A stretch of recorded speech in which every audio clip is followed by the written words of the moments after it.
saya Dewa Kusumawati, saya dari kelompok C5. Pada kesempatan kali ini saya akan melakukan tindakan RCP atau resusitasi jantung paru. Tindakan ini merupakan suatu tindakan gawat darurat akibat kegagalan sirkulasi dan pernafasan untuk dikembalikan ke fungsi optimal guna mencegah terjadinya kematian secara biologis. Nah, indikasi dari tindakan ini yang pertama adalah henti nafas dan henti jantung. Oke, selanjutnya ketika kita menemukan korban kecelakaan di pinggir jalan, hal yang pertama kali kita lakukan adalah tahap dangerous. Nah, di tahap ini kita analisa situasi dan adanya tanda bahaya pada lokasi kejadian. Pastikan lokasi benar-benar aman untuk kita sebagai penolong dan untuk korban. Kemudian sebelum kita melakukan penolongan atau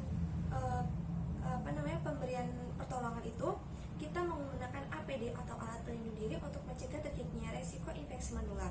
Kemudian kita meminta izin atau memperkenalkan diri dulu agar kita aman kepada warga atau orang-orang yang ada di situ. Oke, assalamualaikum, permisi Pak, Bu. Perkenalkan nama saya Dewa Kusumawati, saya seorang tenaga medis. Bolehkah saya memberikan pertolongan pertama untuk korban? Oke, baik, terima kasih ya. Selanjutnya kita lanjutkan ke tahap kedua, yaitu tahap respon. Nah, kita cek respon korban dengan cara memanggil namanya jika kita mengenalinya. Kemudian selain itu kita juga bisa memanggil dengan sebutan Mas, Mbak, atau Pak atau Bu. Oke, kita panggil Mbak. Kalau misalnya dia tidak ada respon, kita bisa menepuk pundaknya. Mbak. Kalau misal masih tidak ada respon, kita bisa memberikan rangsangan nyeri dengan cara memberikan cubitan di bagian tubuh yang tidak ada atau tidak dilapisi kain. Kita cubit. Oke, tidak ada respon. Nah, selanjutnya kita bisa dengan menggunakan atau menekan bagian sternum dengan menggunakan jari tengah yang ditekuk seperti ini. Oke, tidak ada respon. Nah, dengan klien tidak atau pasien tidak korban tidak ada respon, kita meminta pertolongan dengan memanggil EMS atau Emergency Medical Service dengan menelpon 118. Kemudian sembari kita menunggu pertolongan, kita lakukan manajemen airway.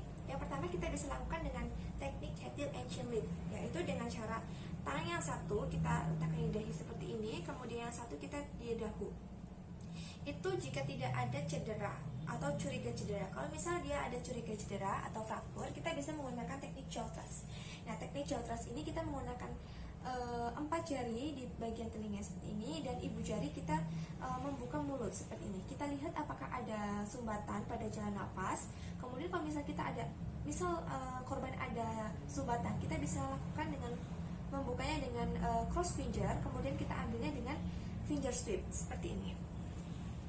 Cross finger kita buka, kemudian finger sweep kita ambil. Nah, setelah airway clear, kita lanjut ke breathing. Breathing kita bisa lakukan dengan melakukan look, listen, and feel. Look, kita lihat apakah ada pergerakan dada. Kemudian listen, kita dengarkan menggunakan telinga kita dengan dekatkan ke mulut atau hidung korban, apakah ada suara nafas korban. Kemudian untuk yang feel, kita rasakan adakah suara hembusan udara yang keluar dari sistem pernafasan korban. Oke, breathing tidak ada. Kita lanjutkan ke sirkulasi. Nah, di sirkulasi kita bisa mengecek nadi karotis selama 5-10 detik dengan menggunakan 3 jari kita. Nah, kita cek bagian yang terdekat dengan kita. Oke, nadi tidak ada. Jika nadi tidak ada, kita bisa lakukan kompresi dada sebanyak 5 siklus. Nah, 1 siklus itu sebanyak 30 kompresi dan 2 ventilasi. Nah, jika pasien atau korban berada di rumah sakit, kita bisa menggunakan back mask untuk yang ventilasinya. Tetapi kalau misal kita menemukan korban di jalan, kita menggunakan mulut korban kita lapisi dengan plastik terlebih dahulu, kemudian kita lubangi dan kita baru bisa melakukan ventilasi. Jangan langsung. Oke, selanjutnya kita lakukan kompresi dada. Kita ukur dulu di bagian sentra sternum. Kemudian kita letakkan tumpuan, kunci, dan kita kompresi. 1, 2, 3, 4, 5, 6, 7, 8, 9, 1, 2, 3, 4, 5, 6, 7, 8, 9, 2, 1, 2, 4, 5, 6, 9, 6, 7, 8, 9, 3. Oke, setelah itu kita ventilasi 2 kali. Nah, hal itu dilakukan sebanyak 5 siklus. Kemudian kita evaluasi sudah ada nadi atau belum. Kalau misal tidak ada nadi, masih tidak ada nadi, kita bisa lanjutkan kompresi dada sebanyak 5 siklus lagi. Tetapi kalau misal sudah ada nadi, kemudian kita lanjutkan dengan evaluasi pemeriksaan look, listen, and feel.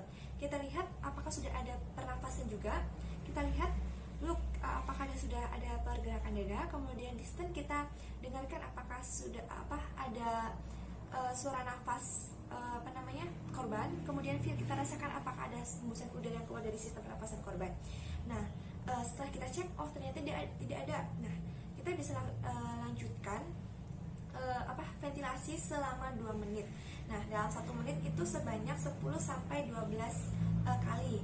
Nah, selanjutnya setelah kita selesai melakukan ventilasi, kita evaluasi lagi menggunakan look, listen, and feel. Apakah ada pergerakan dinding dada, apakah ada suara nafas korban, kemudian apa kita bisa merasakan hembusan udara yang keluar dari sistem pernapasan korban. Nah, setelah selesai, kita lakukan pengkajian head to toe. Kita raba, kita lihat apakah ada luka, memar, dan sebagainya. Kemudian kita lakukan proses recovery dengan cara memiringkan pasien ke arah sebelah kanan. Dengan tangan klien kita tekuk seperti ini, lipat, angkat kaki, kemudian kita miringkan seperti ini sembari kita menunggu pertolongan. Selesai. Sekian dari saya, terima kasih. Wassalamualaikum warahmatullahi wabarakatuh.